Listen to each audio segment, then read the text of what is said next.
Nice. Then welcome to our webinar. Today it's all about powerful Instagram stories. And yes, I am Duke. I'm working here at Facelift as an online marketing manager. I'm responsible for the social media marketing here at my company. And I'm also have a private account called Trends or Parents. It's German content. And there I'm content creator and a smaller influencer here in Germany. And I'm not alone today. I'm here with Philip. Yeah, hi, nice to meet you. Pleasure being here. I'm Philip. I'm the founder and CEO of Zazu. Very excited, of course, to be here today and to talk a little bit more about how to build communities on Instagram using the story format in particular. I briefly want to tell you a bit about Zazu, just so you have a better idea of why I'm here today.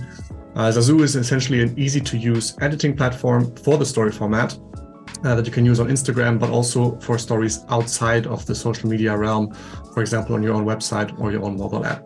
Our customers like SWR, Süddeutsche Zeitung, or BuzzFeed and others use Zazu to produce modern and appealing stories for all channels with the help of individual templates, own fonts, media files, and company colors. Essentially, Zazu is characterized by an intuitive user interface and a unique channel distribution. In addition, Zazu allows for the process of creating these stories to be automated with the greatest possible extent so that your story is ready within just a few seconds.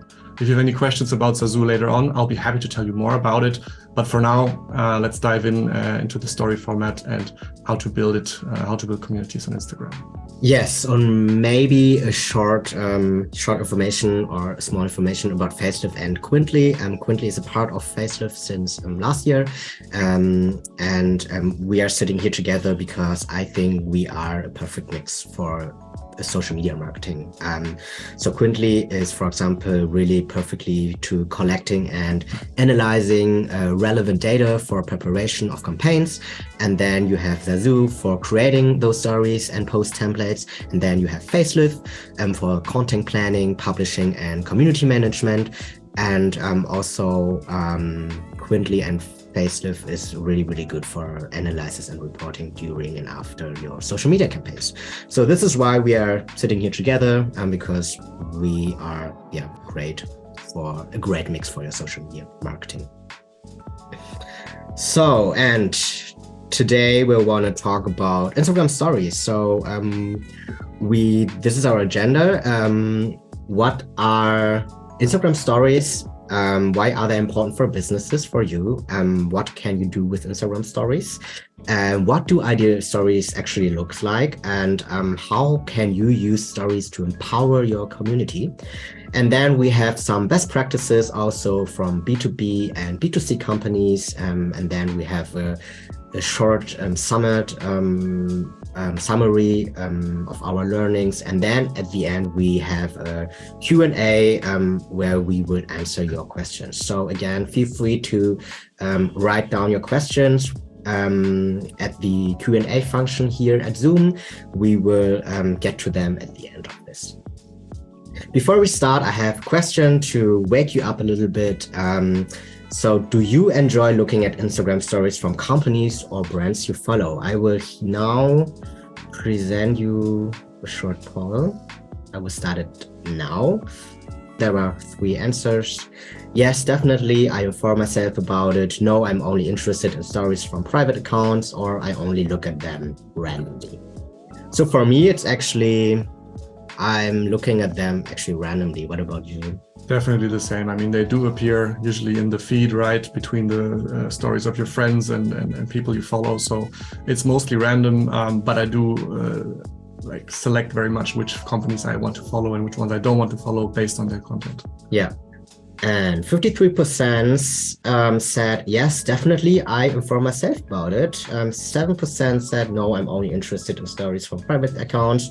And 41% said, I only look at them randomly. And this is really good because, it's we had a German version of this webinar, and I think there were less people who answered for yes. So that's really interesting. So according to Statista, 57% of users like to see polls and quizzes from brands on Instagram. That's a lot of people. And 62% of users say they are more interested in a brand after seeing it in an Instagram story. So for companies, it's definitely really important to reach out more people, so people are more interested in their products. All right, so let's start with what are Instagram stories, Philip? Yeah, so let me take over and touch a little bit on basically what are Instagram stories. I mean, most of you probably already know what these stories are. Nevertheless, I think it's important to give a small recap so that we're all on the same page and we know what we're talking about. Essentially, stories launched a few years ago on Snapchat, and still today they're one of the most important formats when it comes to community building on all social media platforms.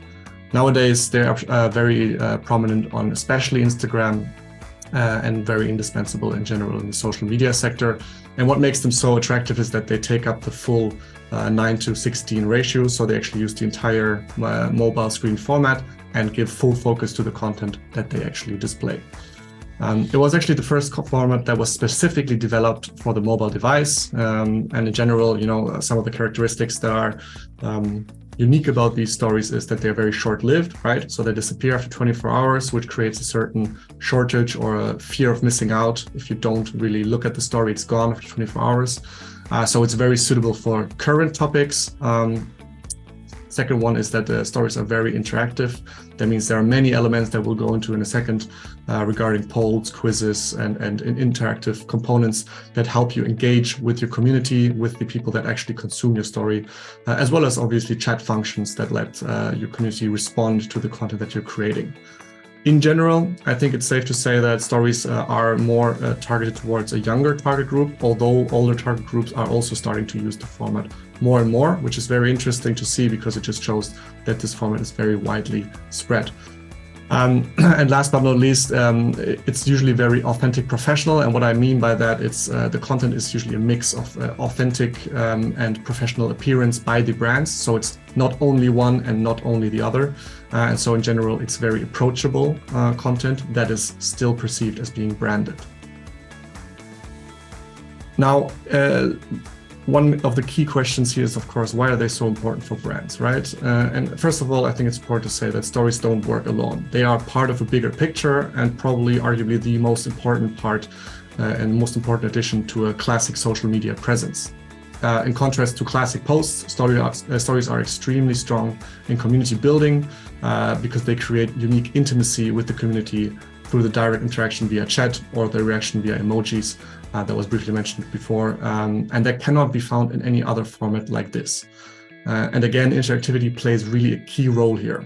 The more I as a company can involve my community in the content, for example, through these polls and quizzes and interactive components, the more I bind this community to me and the more trust I can create. That's why it's so important also to focus on this aforementioned authenticity. However, when you talk about authenticity, it's also important to recognize that you still display which brand you are, right? And that the corporate identity is conveyed. It should not come across as a story that is just like from a friend, just like all the other stories maybe in your feed. And this is especially important because what we mentioned earlier, that stories do appear in between content of your friends and family members maybe. So it should still be clear that this is a story branded and this is something that belongs to your company. Besides customer loyalty, the format is also great for feedback. With the help of these polls and direct chat functions, feedback can be given very quickly, very personally, without having the comment under a public post. These stories, as we mentioned, have no really public components, such as a classic like or comment function. And this anonymity lowers the barrier for actual and honest feedback for many. And coupled with the interactive elements, which we'll get into in a moment, this allows for very targeted resonances and community sentiments to be read. And what can you do with Instagram stories? I think you, like the most of you know, what function you can do with Instagram stories. So you can use photos, videos, text. You can do surveys, quizzes. You have question stickers. You can set a link. You can mention or tag other brands or private accounts.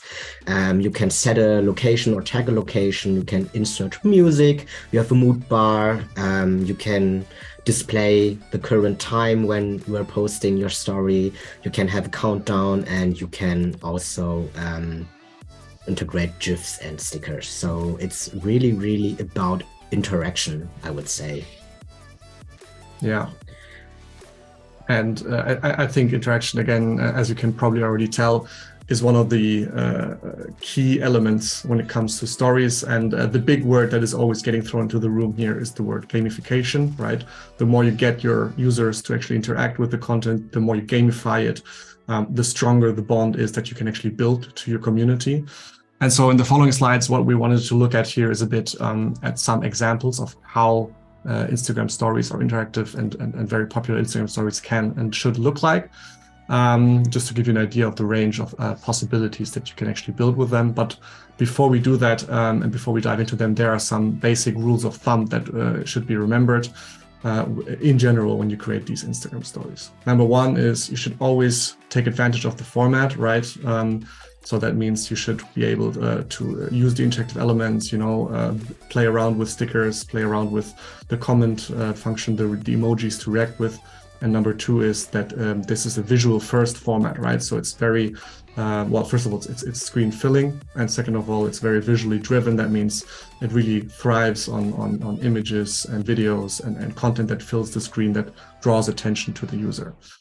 And in this slide now here, as a first example, what we see is, this kind of voting between different players, where the user can then choose with the up or down arrow or left or right arrows which player they prefer. And of course, these results can be shared, right? There can be actually multiple questions. You can even build a top 10 list, and this kind of content engages your community over days if you really start to build out these slides and, you keep engaging and re-engaging your community with these kind of stickers. Another example here that I like to show sometimes is the possibility to also integrate very horizontal images in an interactive way. Again, it plays very much with the component of gamification, right? Because in this case, as you can see, this image is really spread out across multiple slides, and the user can then tap back and forth and kind of experience this image at his own pace, or at her own pace, which really makes it a lot more interactive and a lot more fun to engage with than just a plain image that you will show. And then a third example that I like to show always is this one that you can see here. It goes to show that long format text is also possible. And I really like to show this as an example because it breaks with the stigma that stories have to be exclusively very little text and lots of image and video. Because what you can see here is that, there's chapters of the book being shown, and you have these visual components as a kind of introduction into the topic. But then later on, you also have long text format that works really well. And especially for people who are interested, right? People who click through the third, fourth, fifth slide, they stick around, they really get to see all this content and engage with it. And at the end of the day, this mix of short and long text with clear introduction and thread for the reader is something that turns out to work really, really well. And of course, if you don't like it, you can always just click ahead or go to the next story.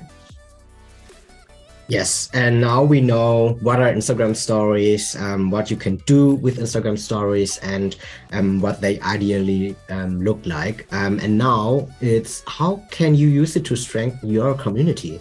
So you can do like the basic thing, repost your posts and reels.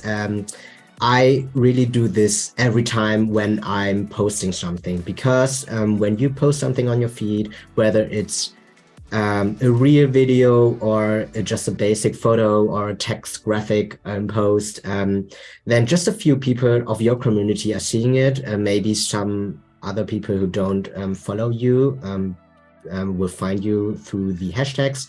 But it's important that you push those posts to your community in the first 1 or 2 hours. So what I do is always repost the postings and reels just to say, hey, community, I have something new for you. So people who are following you can push your posts and look at them. So you can also share personal insights. It's not about your feelings or emotions, but it's maybe about behind the scenes while you are at work, or funny moments from the company. And you can always involve followers because this is the most, I think, key thing about Instagram stories. It's actually about engagement, involving, like, me as a follower just want to be a part of you and your company, to have a choice. And you can also share interesting postings from other accounts. So when I'm doing it, for example, my private account, it's all about educational stuff. And sometimes I post from other accounts just to have connections. Also, other accounts now, Instagram, this is new, I think since 3 months or something like that. Other accounts can see who is reposting their posts. So this is also like, hey, I'm here. So it's really, really great to reach more people and to strengthen your reach and awareness. Also, you can increase your visibility by this. And also, this is a great reminder for your own community, Instagram stories. And also you can use it to get to know your community, because actually it's the most important thing when you are creating content. The first question you should ask yourself is, who is my community actually? What do they want to see? You can use Instagram story for asking them questions, to do quizzes, to do polls. This is on the right side. You can see this is 2 short story, like 2 slides of a story row of us, just to know them each other. There we were asking about Instagram stories. Like, we are wondering, do you check out the stories regularly? And then you can answer it. And then we have at the end saying, hey, we have a webinar, maybe you are interested in.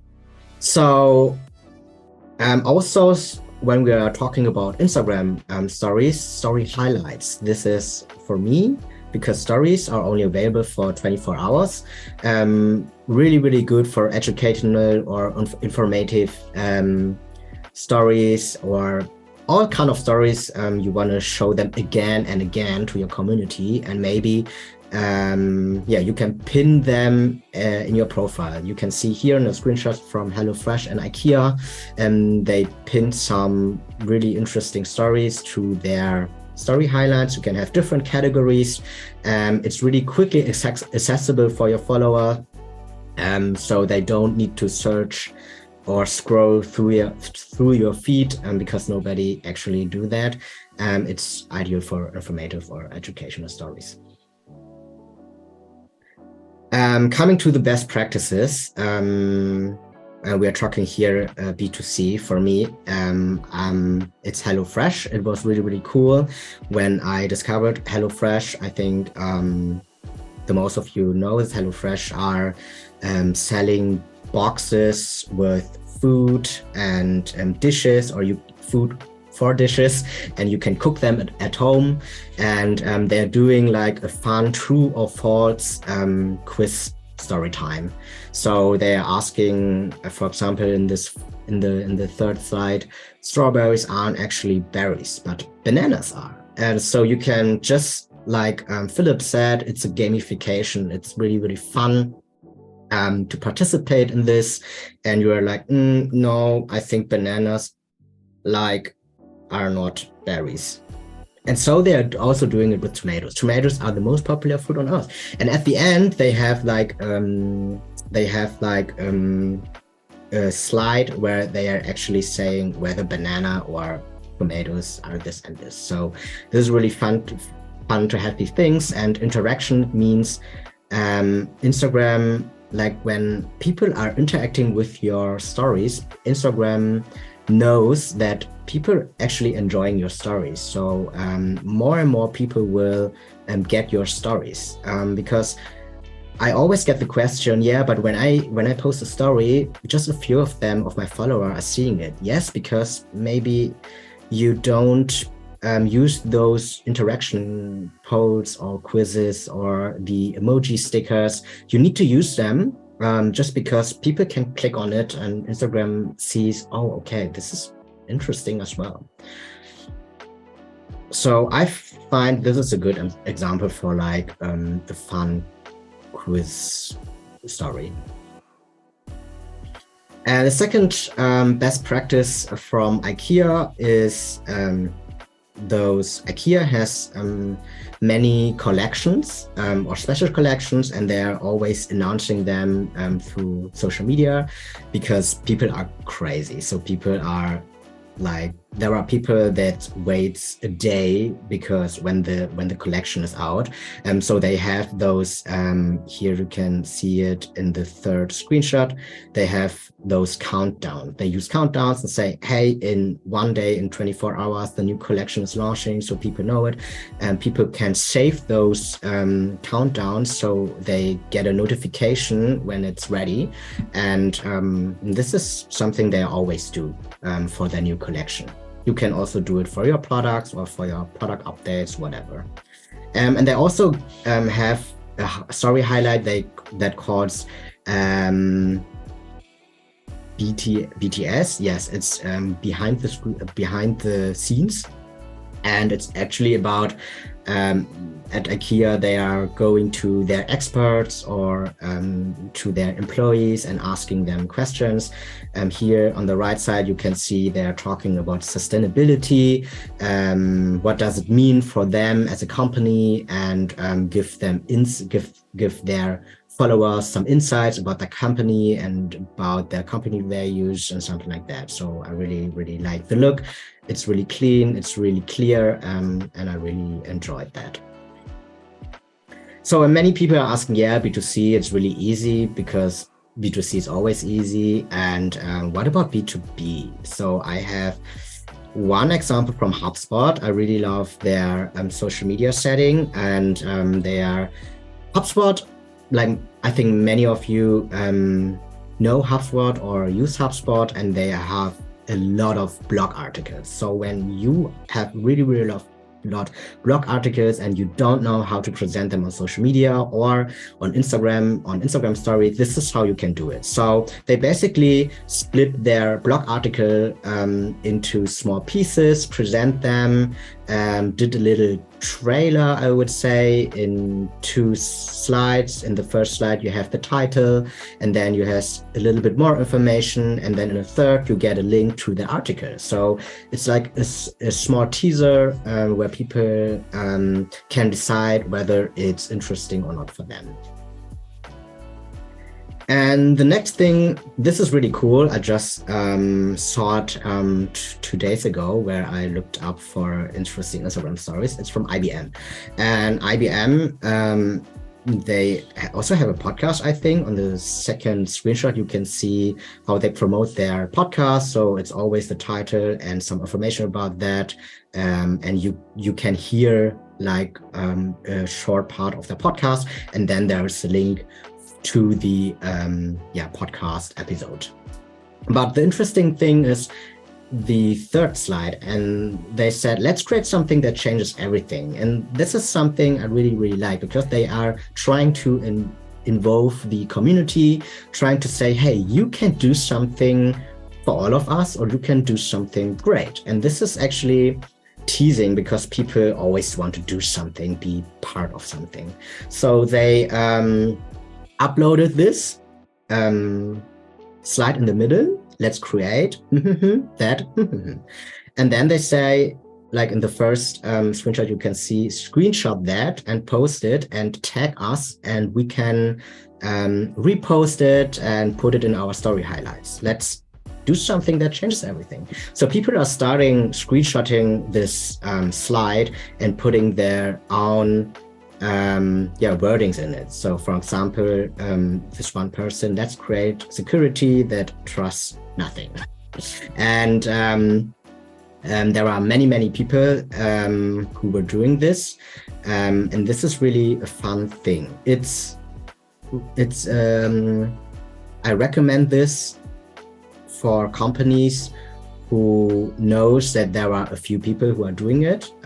For the start, it's really a bigger project for like it's a bigger thing for people to involve, because it takes time for you to screenshot it and then think about it and then put your own words in it. So it's ideally for maybe bigger accounts here, but I thought it was a fun thing to show you. Yes, back to Philip.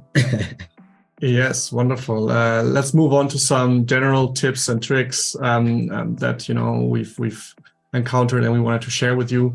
And also one thing maybe to start off with this, I think what was very nicely illustrated in the examples that we've just seen from Duke was two things. Number one, all these examples really work with gamification, right? They really try to engage the community, not on every single slide, you don't have to overdo it, but definitely try to keep them engaged, try to keep or even repost their content, as we just saw on the last slide. And the second thing that I think stood really out was the fact that the right story strategy is a thin line between branded and authentic content, right? Between professionally created and on-the-fly created content. And at the end, I think the big word is always, it depends on your brand, where this line has to be drawn for you. But as you can see from all these examples, there is always a mix. It's never just one or the other. It has to be a combination of both to really make your account feel authentic, but still professional. In general, then looking at a bit about more general topics when it comes to stories, their length and their duration. I think it's always important to understand that, of course, it depends on your own community, right? So always trying and adapting is really key here. You shouldn't be afraid to, build longer stories and then try just very short stories. The key is that you analyze your results and see what works best for you. But in general, most of the people have 2 to 3 slides of attention span, and you can see that very nicely here, that there's this drop in the graph that you see, right, where we see the retention over the slides. So in the first 2-3 slides, there's a lot of people that leave the slide, and this is normal, right? That at the beginning there's a strong decline just because content is not that relevant for everyone. But the data shows that people who do stay beyond that 3rd or that 4th slide are also very much inclined to actually watch up until the 9th slide or even the 10th slide.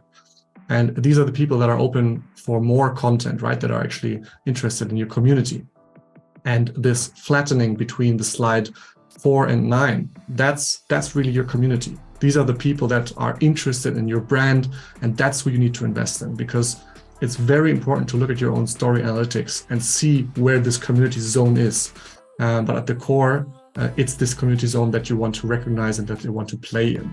And I always recommend our customers to place these call to actions, for example, discount promotions or other call to actions for loyal customers in this community zone, because this is where you bind the people the most to your brand, because people are happy to be rewarded for their interest. So in this case, the active consumption of your story, of your content.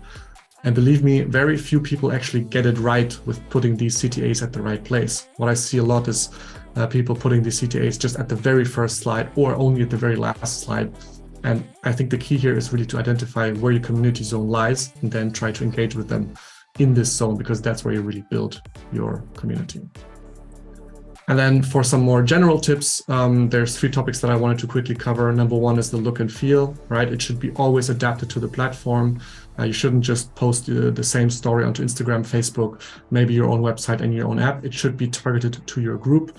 And it should be, of course, always modern and on trend. You shouldn't try to cover trends that have been viral 3 years ago, or designs or styles that have been long outdated. Second thing is the brand and product. As we mentioned a couple of times, there shouldn't be too much focus on the brand and brand placement in general. It shouldn't be too much in the foreground, because again, in the core is it's community building and binding with the community. But discreet and subtle brand placement is very okay, and in many instances actually very much warranted. But again, this is not a direct advertising format. You may have Instagram ads for that or other channels to really do advertising of your product. I would really not recommend doing that much in the stories. And in general, of course, with the story format, as it is so short-lived, relevant content, recent content that you can put there that can also deviate from your core product sometimes. And the last thing is the format and execution. Again, all numbers really depend on your community and your brand, right? The motto remains try and adapt as much as you can. Don't be afraid to play around. And I would really encourage you to do that because it really helps you to find out what your community likes and don't likes. And even you can even ask them what kind of content they would like to see, what kind of engagement they would like to see. This is something that you see a lot with other brands, that they do this. They actually engage the community and try to understand what they want from this kind of format. And in general, when we talk about the length and the frequency of stories, since stories are fast moving, we usually recommend between 3 to 4 stories per week and between 2 to 8 slides per story. That really depends on the situation though. Sometimes it warrants only 2-3 slides. Sometimes it warrants 10 slides. Again, you saw it with the graph before. There is this declining attention. So you really need to figure out which community zone you try to play in. And of course, these should be professional stories, right? Professional appearance with authentic interludes in between, so that it does not come across as too branded, but also does not stand out too much in the stories between friends that the users might be consuming at the same time. And one of the good starting tips that we usually recommend, for brands that just get started with Instagram stories, is to look at TikTok, actually, because TikTok usually has some trends on topics specifically and on content that usually transfer to Instagram and other platforms a few days later. So if you want to create content that is up to date and relevant within the Instagram community, then this is usually a good starting point to just look at TikTok, what is trending, what is going on there. This can be helpful to get a foot into the content production of your brand. All right, and what are our learnings today? So I think we could say brands empower their community with their stories by, one, involving the community in decisions. So doing those interaction, gamification stories, it's really strengthen their community. Providing information, educational information, or behind the scenes stories, offering insights from their work, reposting their contributions, launching surveys to get to know their community better. So do the posts, do the quizzes, asking your community directly, do you find this better or that, or choose one of them. And making themselves visible on a regular basis. I think these are the most important things you should regularly do with your Instagram stories. So, time for your questions.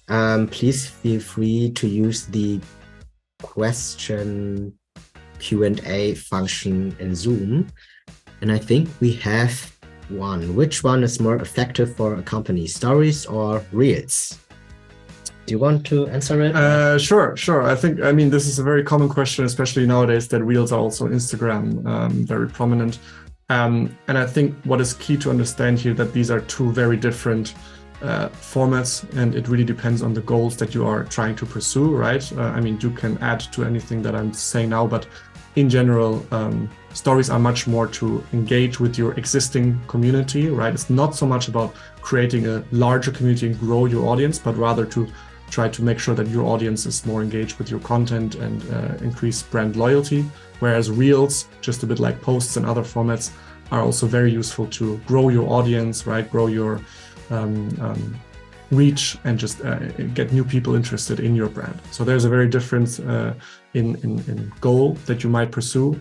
What we usually recommend is to go, of course, depends on your audience, but to go with both, right? To try to grow your audience, but it's not really useful to just grow your audience and then have those people not really be loyal to your brand or not really engage with your content, because what you really want at the end of the day is people that love your product, love your brand, love what you're selling, and love what you're doing. And so it's really important to understand that stories are the key component to achieve that particular thing. Yeah. Creating complex story slides in Instagram is tedious. So what are some good platforms, apps to create stories with?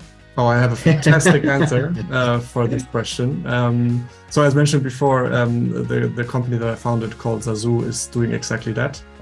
You can look it up, and we'll also share a link in a second. But essentially, what you can do with our platform is you can create your own templates, your own designs, your own fonts. You can, build with teams to really reduce the time that you need to create this content, right? And what's really special about our platform is that you can actually automate many of these processes to the extent that creating a full story based on content that you already have, for example, if you have blog posts or recipes or product descriptions that you already use on your website or in other content, you can use that to automatically generate stories out of that content based on your design, based on your brand. And then you can push it, if you use Facelift, you can push it to Facelift and directly publish it on all the social platforms. We see that stories we share from our followers often get more reach than the stories we put a lot of effort in and create on our own, even though we try to make them engaging with posts, etc. Do you see the same? Thank you for your question. I see the point. I think the thingy, like on TikTok especially, it's whether you are creating a shitty 9-second videos versus a really, really professional 1-minute video, and the shitty 9-second video gets more attention than the professional video. I think it's about maybe you should ask a community what they want to see from you. Is it really like those professional, good-looking stories, or are these maybe more authentic personal stories? So I think it depends really on your community. There are communities that really like aesthetic posts, and there are communities that likes really, I don't know, basic insights from a personal level. So I would say just ask them. Maybe you can do 2 different versions, and you can do those stickers with, do you like this one, or do you like that one? And you can learn from them, and maybe you can adjust your stories. But sometimes it's about personality, and being more personal and authentic is better than all this setup professional high aesthetic stories. What is the best way to direct viewers to important stories from a post? Do you have good examples of posts that do this well? So what is the best way to direct viewers to important stories from a post? Maybe I'm not understanding the question exactly right, but I would argue it's the other way around, right? You would like to use generally, or like the way that we've seen it many times, is that you use stories to direct viewers to a post, which is something that you touched upon before as well briefly, right? That this is a very frequent and common thing to do, even a few days maybe after the post has been created, to keep the attention on the topic that you want to share. If this is not what you mean, and if you want to direct viewers from your post to your story, that's not something I've seen that much yet, because again, since stories are very much short-lived, the whole idea of the stories is to build the momentum there, build community in there, but not so much direct traffic only to these stories. The stories are, again, community builders first and foremost. Yeah, you could set them via direct messages to your follower, but I don't recommend that, because it could be noisy, or people might not like that. But yes, I would say what you said. How often would you suggest posting stories per week? Yeah, in general, as I mentioned before, like it really depends on your community, right? So the best thing that I can recommend you is a trial and error process, and see how these numbers work out for you. In general, what we see a lot of success with is if companies post between 3 to 4 times a week stories with a length of 2 to 8 slides. The key thing here is to understand that you shouldn't spam your community, and you should always create content that at least somehow feels relevant. Relevant does not have to necessarily mean your branded product in there, or something that is like informative directly. It can also be just something that's fun or engaging, but you shouldn't recycle, for example, content over and over, or always ask the same questions just to kind of meet that quota. In general, again, what I see most companies be afraid of is this playing around with, right? They look for this one guide online which says, okay, it's 6 stories per week, it's 3 slides, it's 1 video, 1 text, and 1 image. That's how you get like your reach. And that kind of like red line doesn't exist. You know, it really depends on your community. It's a very unique approach every single time. So the best advice that I can give is you should really try it out. And I guarantee you, your community will much more appreciate you if you try out different styles, different formats, and you involve them actually in building up this kind of community together, rather than you sticking to always doing the same and, you know, trying to just like achieve success without ever trying something else. Does templates work on creating content for companies? Definitely. I am using actually for everything templates, because like when you build a social media strategy, you will like think about formats and maybe blog articles or articles, you can reuse them. So when you are building your social media strategy and you're thinking of formats, you can build for those formats templates. It's much quicker to use on the daily basis with working with templates than not working with templates. So it's I think I would say essential for companies just to be more effective and save time. Yeah. What tips could you give for a company who is trying to build more presence and awareness, who is new to a region, and that this company is very popular and established in another region? Yeah, so essentially, if I understand the question correctly, you're looking at, you know, trying to grow your reach, grow your audience. I honestly think that, and also growing your reach whilst being already established in another area, in another region. I honestly think that stories are a tool that are much more useful to keep your community, build your community, and not so much your reach. I mean, yes, stories can be shared, right? We saw the examples of users sharing your stories, but I think when your primary goal for the moment is to expand your audience and expand your reach, then I think you should really rely on a mixture of different formats. Again, we talked about reels. They tend to work really well. Maybe you can also add to that, but in general, I think when you're trying to build a new audience, it's really vital that you not only just try to, you know, get a large reach and just reach a lot of people and stop there, but you should really then make sure that these people become your community. So when you try to, you know, establish yourself in a new region, make sure you create viral content, content that is trending on, as I said, platforms, for example, like TikTok. You can look at trends there. You can use that, because again, 2-3 days later, that usually tends to go to Instagram. So you can create relevant and up-to-date content that is very authentic with reels. And then you can use stories to then create a community around this audience that you've created. Do you have a recommendation how to give shared stories still a CI look and feel?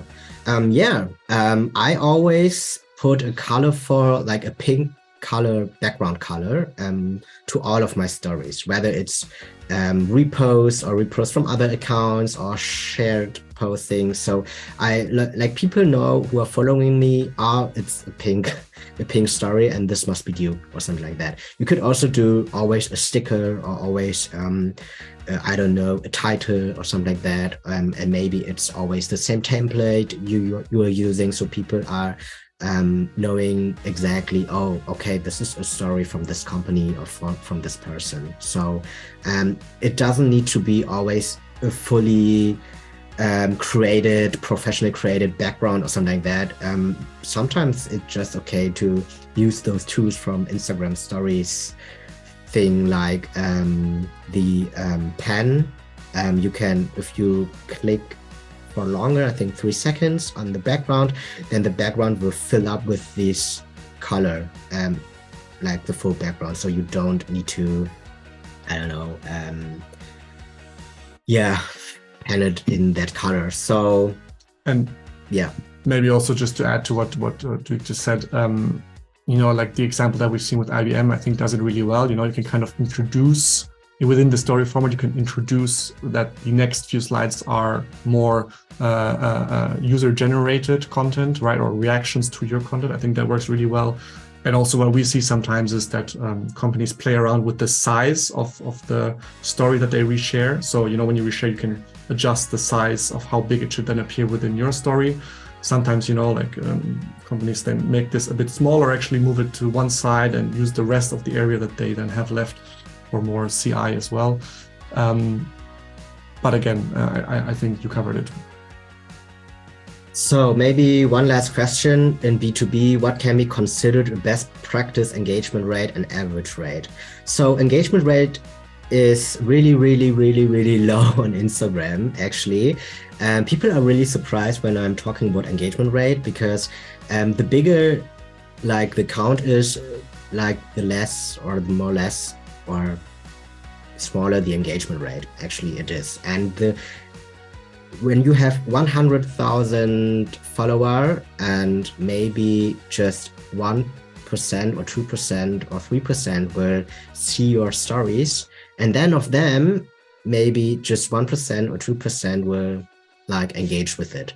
So actually we're talking about between 1 and 3% engagement rate. 3% is really, really good. 1% is average now for all engagement rates on Instagram. And this is kind of spooky because it's really a small interaction rate, but it's the current interaction rate. So yeah. Yeah, and also maybe just to add, one question that I think we both get asked a lot, is posts, look like they tend to do much better than stories when it comes to number of views or number of likes or whatever. And so is it even worth creating stories, or why not just focus on posts or other format? And I think that kind of plays into this question here as well, because one thing that is really crucial to stories is that they're only there for 24 hours, right? And I guarantee you that not 100% of your user base will visit your profile or look at your story within 24 hours. So yeah. That is really something to keep in mind, which is again why we recommend to create 3 to 4 stories per week on average, because these posts will also get seen and liked and shared maybe over a longer time period. And so to compensate for that, what you do is that you create these multiple stories that kind of in sum then actually end up being very similar, if not sometimes better than posts. And so that's really important to keep in mind. And just to also understand, which is I think why one of the reasons these engagement rates are so low or appear to be so low, because what you have to do with stories is you have to look at them at least over a small time period collectively, right? You can't just compare one story to a post, because those are two very different things.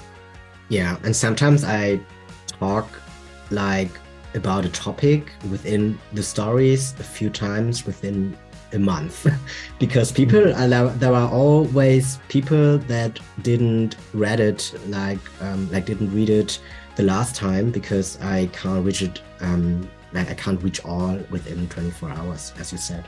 All right, so that's it, I would say. We are really happy if you're interested in Facelift or in Zazu or in Quintly, or the really, really cool essential tool for your social media marketing, feel free to test it out for free.